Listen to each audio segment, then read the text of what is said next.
अगर उस दिन मेरी सावित्री माँ मुझे नहीं मिलती और मेरा हाथ नहीं थामती, मुझे सहारा नहीं देती, तो आज मैं भी किसी रेड लाइट एरिया में लोगों के मनोरंजन का साधन बन खड़ी हो, उनकी चुभने वाली नज़रों और मन बेधने वाले शब्दों का शिकार हो रही होती।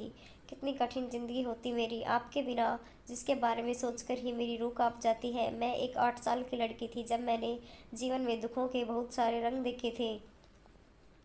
क्या उम्र थी मेरी, मात्र 8 साल। रंग सांवला था और एक मजदूर परिवार की 5 भाई बहनों में दूसरे नंबर की लड़की थी। बड़ी बहन मंजू दिखने में अच्छी थी, सुंदर भी थी, सो सबकी लाडली भी थी, और मैं सांवले रंग की, इसलिए माँ बाप मुझसे खुश नहीं रहते थे। 3 भाई थे जो अपना बचपन अपनी मर्जी से जीते थे। मेरी जीजी मंजू मुझसे 4 साल बड़ी थी। उनसे छोटी एक और लड़की थी जो बहुत पहले भगवान को प्यारी हो चुकी थी। इसलिए मुझमें और मेरी जीजी मंजू में इतना ज्ञान अंतर हो गया था। जब सूरज डूबने पर सारी दुनिया सो जाती थी, तब मेरे माँ पापा की बातें सन्नाटे को तोड़ती थी, वही जो मेरे कभी कभी कानों में पड़ जाती थी। पापा अक्सर मेरी जीजी को बाजार दिखाने की बात किया करते थे, और माँ उनकी बातों को टालते हुए कहती थी कि अभी की ज़्यादा जल्दी है क्या, जो अभी बाजार दिखाओगे तो लड़की को मनचाही बात न बनेगी।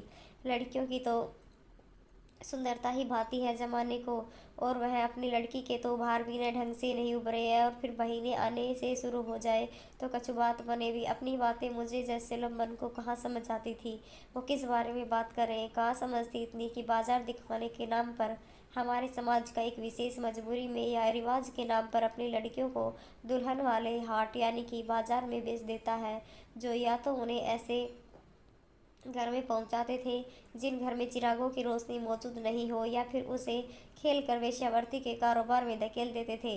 लड़कियों के जन्म पर वहाँ उत्सव इसलिए मनाए जाते थे ताकि आगे चलकर आर्थिक लाभ हो सके।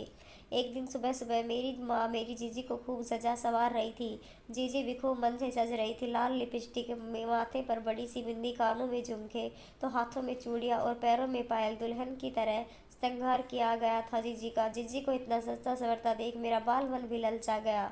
माँ से सजने की जिद करने लगी। माँ ने फटकार कर गालों पर थप्पड़ जड़ दिए और फरमान सुनाते हुए कहने लगी, सजना संवरना तो गोरी लड़कियों पर ही शोभा देता है, तुझे सज संवर कर तमाशा थोड़े ही बनाना है हमें ना।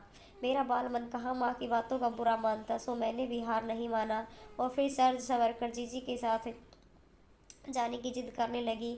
वहीं पैर पटक कर बैठ गई थी मैं, और अब माँ पापा को गुस्सा दिखाने लगी। बाजार देखने का मोह मन में जोर पकड़ रहा था। मेरे मोहल्ले और आस पड़ोस की लड़कियां बाजार तो जाती दिखती थी, लेकिन बाजार से वापस आती नहीं दिखती थी। कभी कभी मेरा मन सवालों से घिर जाता था, आखिर बाजार में ऐसा क्या था जो सब वहाँ सज संवर कर जाती थी लेकिन कोई लौटता नहीं था। सिर्फ कितनी रस्में कराई जाती थी घर से निकलते समय। थापे देना जो समृद्धि का प्रतीक था, तो वहीं अनाज की बारिश करना जिससे उनके घर से जाने के बाद भी घर धन्य धान्य से परिपूर्ण रहे। द्वार पूजा, गो पूजा, और सबसे अंत में मुड़कर न देखना, न जाने कितने ही रस्में निभाकर लड़की जाती थी। ठाठ से सवारी निकाली जाती थी और सड़क पर जाकर एक गाड़ी में लड़की अपने पिता के साथ बैठ जाती, फिर लौटकर चेहरे पर खुशी के भाव रख के उसके पिता ही लौट कर आते थे। वो लड़की बाजार की गलियों में न जाने कहाँ गुम हो जाती थी, और मैं सोचा करती उसे रास्ता नजर नहीं आता, या फिर कोई दूसरा रास्ता पकड़कर दूसरे रास्ते पर चली जाती किसी गुमनाम मंजिल की तलाश में। क्या बाजार की रौनक इतनी लुभावनी होती है जो एक बार जाने के बाद वहां से निकलने का मन ही नहीं करता था। मैं इन्हीं जवाबों की तलाश में अपने बाल मन को भटकाए रहती, लेकिन कोई उचित जवाब नहीं मिला तो मेरी बाल मन की जिज्ञासा को शांत कर सके। मैं अपने छोटे से घर के आंगन में मैं पैर पटक कर बैठी हुई, मैं सब चुपचाप नहीं थी, तो पापा ने कहकर मुझसे भी बाजार ले गए कि बड़ी बहन का मोह है, शायद इसलिए जिद कर रही है, एक बार दिखाई लाता हूँ मुझे भी, इसे भी, ताकि हमें भी पता चल जाएगा छोरी को आगे पालना भी है नहीं। उस समय मेरे बाल मन की बातें समझ नहीं आई थी। क्यों कहा था मेरे खुद के पिता ने ऐसा? क्या सच में वो पिता थे, या मोल लिया था मुझे, या फिर यूं ही सड़क से उठाकर पाल लिया था? कहाँ मन इन सवालों में उलझता था। पापा की बात सुनकर ही मन खुशी से पागल हो गई थी। अब जीजी के साथ भी मैं भी हट जाऊंगी। अब मुझे पता चल जाएगा होठ में जाने वाली सजी सवरी लड़कियां क्यों वापस नहीं आती थी। मैं भी थोड़ा बहुत लाली लिपस्टिक कर पापा और जीजी के साथ वहां से होठ के लिए निकल पड़ी। रास्ते में जो भी जान पहचान का मिलता तो उन्हें मुस्कुराते उत्साह उत्साह में दुआ सलाम करने लगती, हालचाल पूछ लेती। हालचाल पूछते हुए मेरी नज़र गाड़ी के दूसरे छोर पर बैठी मेरी जीजी पर पड़ी, जो डरी सहमी घबराई सी सिमटी हुई सिकुड़ी हुई बैठी थी। उनको देखते ही मेरी सारी खुशी गायब हो गई। अब मन में ख्याल आया, अब इस चकाचौंध शहर में मेरी जीजी भी शामिल हो जाएगी। बाजार की उन गलियों में मेरी जीजी भी घूमने निकल जाएगी, जो फिर कभी लौटकर घर वापस नहीं आ पाएगी। सोचकर ही दिल भर गया था मेरा और मैं जीजी के गले लग गई थी। जीजी भी मुझे गले लगाकर रोने लगी थी। ये देख पापा चिल्लाते हुए कहने लगे, ज्यादा आंसू मत बहा, नहीं तो सारा साज श्रृंगार बिगड़ जाएगा और फिर हाट में कोड़ियों के भाव ले जाना पड़ेगा तुझे। ऐसे तो बिरादरी में हमारी नाक कट जाएगी। मुझ पर चिल्लाते हुए पापा ने मुझे जीजी से अलग होने के लिए कार में चुपचाप जाकर एक और बैठ गई थी। कुछ देर बाद ही पापा ने गाड़ी रुकवाई। मैंने उत्सुक होकर नजर उठाकर देखा तो वो होट बिल्कुल ही अलग जान पड़ा था। मुझे वहाँ नहीं तो कोई खिलौनों की दुकान थी, नहीं कोई मिट्टी के बर्तनों की सजावट भरी टपरी थी, नहीं कोई कपड़े लते दिखाई दे रहे थे, नहीं कहीं आटे चावल का ढेर दिखाई दे रहा था। उस ओट में बस एक ही बात नजर आ रही थी, वहाँ मेरी जिज्जी की तरह और भी कुछ लड़कियां बनी सजरी सवरी बैठी हुई थी, जिसके आसपास कुछ एक लोगों की भीड़ लगी हुई थी। उसके साथ इक्का दुक्का महिलाएं वे भी थी, जो लड़कियों को अपने साथ एक कपड़ों की चारदीवारी में से बनी झोपड़ी में ला जाती थी और कुछ देर बाद वापस ले आती।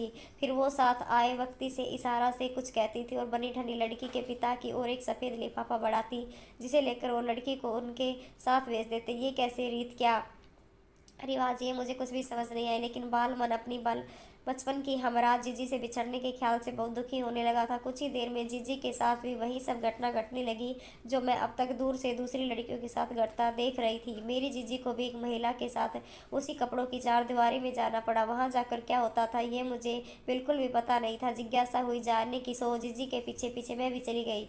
अंदर जाकर एक महिला को दूसरी महिला के सिमटा का नाप लगाते हुए पाया। सहम गया था मेरा बाल मन। ये दृश्य देखते हुए मैं तुरंत दौड़कर बाहर चली आई। सहम कर अपने पापा पापा के पीछे खड़ी हो गई थी, इस उम्मीद से कि कोई शायद पापा के पीछे मैं बहुत सुरक्षित रहूंगी। लेकिन यह तो मेरी गलतफहमी ही थी। मैं समाज के जिस इलाके से थी वहाँ कोई भी रिश्ता किसी की हार में भी सुरक्षित नहीं था। कुछ ही देर में जीजी चली आई। उनके चेहरे के भाव देखकर मैं उनके मन को समझने की कोशिश कर रही थी, लेकिन इतना ही समझ आया, मुझे जीजी को उस महिला का उनके साथ अंदर होना बिल्कुल भी अच्छा ही नहीं लगा था। उस महिला के साथ जो व्यक्ति खड़ा था वो लगातार मेरी ओर टकटकी लगाए देखे जा रहा था। उसका घूरना मुझे बिल्कुल भी पसंद नहीं आया। घबरा कर ये सोच पापा के पीछे छुप गई मैं, अब शायद मुझे कोई नहीं देख पाएगा। पापा उस महिला और उसके साथ खड़े व्यक्ति से बात करने लगे और मैं अपने ही ख्यालों में उलझी चारों ओर देख होठ का नियम समझने लगी थी। तभी कुछ ही देर में मेरे कानों में पापा की आवाज़ सुनाई दी। वो मुझसे कह रहे थे, आरती बहुत किस्मत वाली हो जो तुझे तेरी जीजी के साथ ही रहने को मिलेगा। अब तुम हमेशा अपनी जीजी के साथ ही रहोगी। सुनकर मुझे बहुत अच्छा लगा, लेकिन फिर मैं बाकी सबसे दूर हो जाऊंगी, ये सोच मेरा मन फिर से डर कर सिमट गया। उस आदमी ने पापा को भी एक लिफाफा थमाया, जिसे पापा ने हंसते हुए खुशी से थाम लिया। जीजी और मैं उस औरत और उसके साथ आए एक आदमी के साथ चल दी, जो हमें कुछ दूर खड़ी एक गाड़ी के पास ले गया था। वो महिला हमारे साथ बहुत अच्छे से पेश आ रही थी, चेहरे पर मधुर मुस्कान और आंखों में प्यार लिए। उस औरत ने जीजी का हाथ थाम लिया और उसके साथ पीछे गाड़ी की सीट पर बैठ गई। मैं भी अपनी जीजी के बगल में ही बैठ गई थी। उस आदमी ने गाड़ी दौड़ा दी, जो एक बड़े से बंगले के सामने जाकर रुकी थी। हम सब गाड़ी से उतरकर आग अंदर बढ़ने लगे। सब कुछ मुझे नया सा लग रहा था। नया ही तो था। एक छोटे से मजदूर इलाके की झोपड़ी से निकलकर अचानक से बड़े से घर में आना एक सपने जैसा ही तो था मेरे लिए। एक सपना जिसका ख्वाब देखना तो कोई गुनाह नहीं था, लेकिन उसके पूरे होने का तरीका किसी गुनाह से कम भी नहीं था। मैं और मेरी जीजी दोनों अंदर चली गई।